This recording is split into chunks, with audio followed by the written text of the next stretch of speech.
Nangala ako upang pagmasdan ang mukha niya. Nagkasalubong ang mata namin. Bagya akong nakapikit noong marahang ilapit ni Michael ang labi niya sa labi ko upang masuyo niya akong hagkan habang nagsasayaw pa rin kami sa saliw ng awiting More Than You'll Ever Know. Tama siya.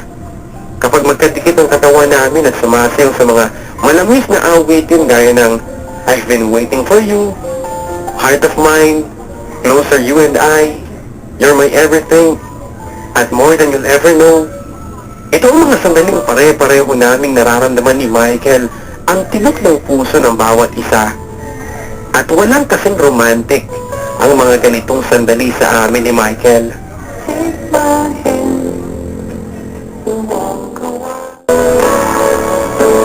Nagkagulo nga lang noong gabing yun sa diskuhan sa Lucena dahil tripper masyado ang isang barkada nila. At ugali nila, kapag may nagsimula ng away, hindi sila nag-iiwan. Pumutok ang ibabang labi ni Michael noon. Tinamaan ng nakalaban niya pero wala lang sa kanya.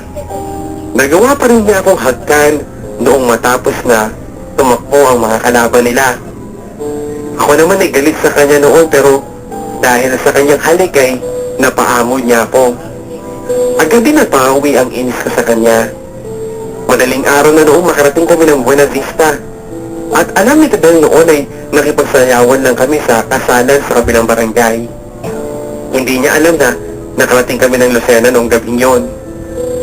Mayat man kami, pero iba ang ligaya sa puso ko dahil kasama ko ang lalaking mahal na mahal ko. Ang lalaking sumolo sa tibok ng puso ko.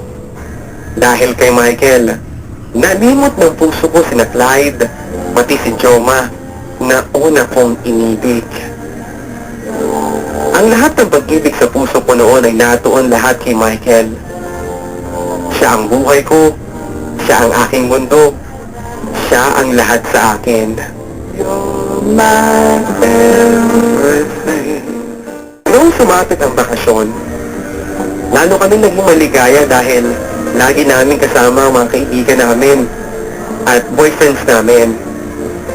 Boyfriend na rin kasi ni na Lodet at Mylene, sina Louie at PJ na mga barkada naman ni Michael. May isang back subject ako noong third year college ako na napilitan kong i-enroll sa summer class upang ma-enroll ko pa rin sa susunod na level ng nasabing subject kapag fourth year na ako. Dahil dito, ay araw-araw pa rin kaming nagkikita ni na Michael.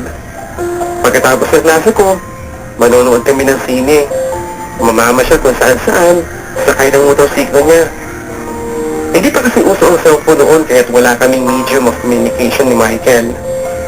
Dahil dito ay siyang laging gumagawa ng hakbang para magkita kami. Mabuti nga at may motorsiklo siya at welcome naman siya sa bahay. Kaya't anumang oras na ma-miss niya ako, ay bigla na lang siyang dumarating. Pareho namin ramdaman palagi ang pagkasabik sa isa't isa. Mahal na mahal talaga namin ang isa't isa. At bilang patunay ni Michael na ayaw na niya akong maagaw ng iba sa kanya, ay pinakiusapan niya ako na huwag dumalo sa mga sayawan. At kung dadaluman daw ako, ay hindi na ako uupo sa hilera ng mga dalaga upang hindi na ako maisayaw ng sinumang lalaki. Naging possessive na siya. Ako lang dapat ang nakikisayaw sa'yo, Pearly, sabi pa niya. Pinagbigyan ko naman siya pero buwan na ako nasesermonan ni Fidel dahil sabi niya, hindi na raw ako nakikipag-cooperate sa barangay kasi nga, kapag sayawan, hindi na ako pumupunta. Hindi ko sinabi kay Fidel na dahil sa utos ni Michael kaya hindi na ako nakikisayaw. Nagmatigas lang ako kay Fidel na talagang ayaw ko nang makisayaw. Dumaan pa ang kulang isang taon. Never na talaga akong dumalo sa mga sayawan dahil gusto kong panindigan ang pangako ko kay Michael. Kahit naman kasi siya ay hindi dumadalo sa mga sayawan.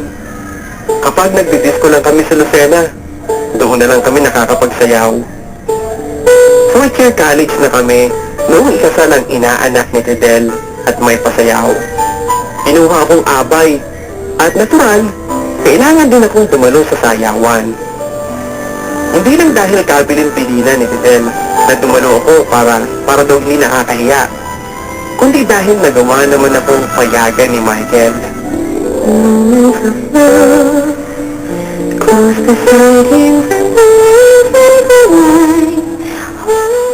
So dumalo nga kami, kasama ko sina Ludet at Mylene. Unang sayaw ko nung gabing yun si Michael, at ang sabi niya, "Hindi ako okay, mahal. Parang nininervous ako eh. Maaga tayong uuwi, ha?" Sabi niya.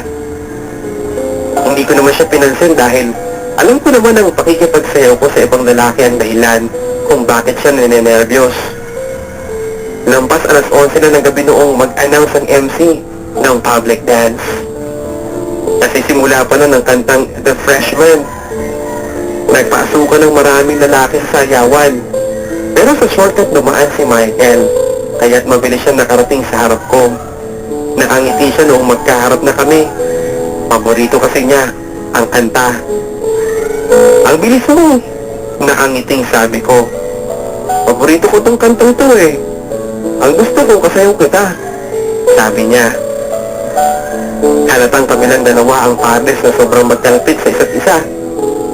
Kami din ang pinakamasaya dahil masaya ang kwentuhan namin.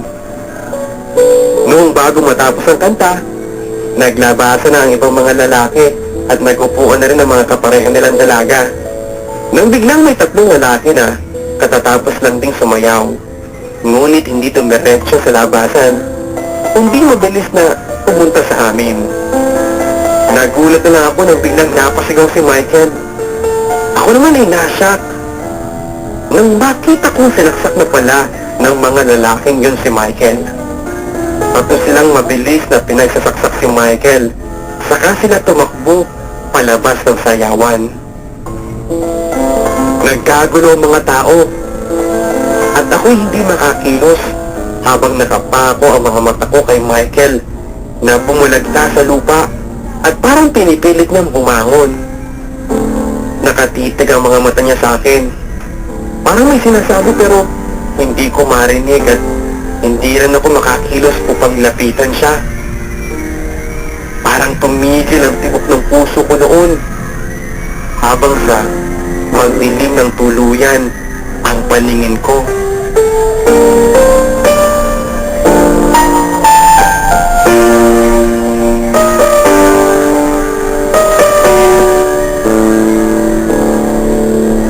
Nasa kuwato ko nang ikakasal nung bumalik ang malay ko.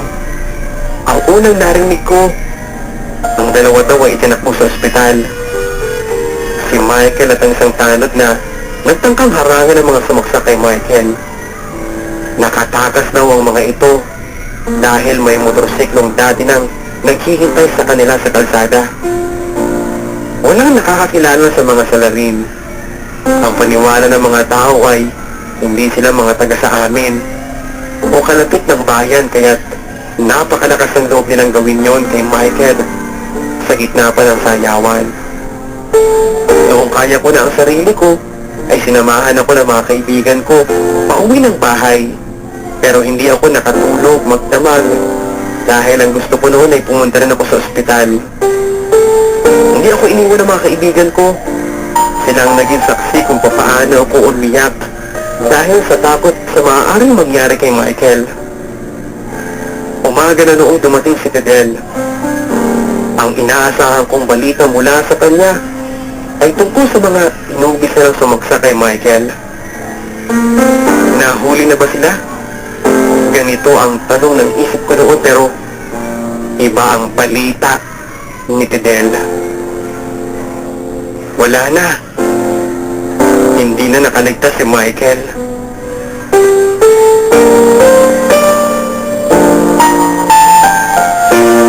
Kung ang maging kami ni Michael ang pinakamalikayang sandali ng buhay ko, ang pagkamatay naman niya ang pinakamalungkot. Hindi lang malungkot kundi napakalungkot. Pakiramdam ko noon ay hindi na umiikot ang mundo. Kung ilang tabos siguro ng luha ang umagos mula sa mga mata ko noong lamay niya at noong ililibing na siya. Mga kaaway daw ni na Michael ang mga sumaksak sa kanya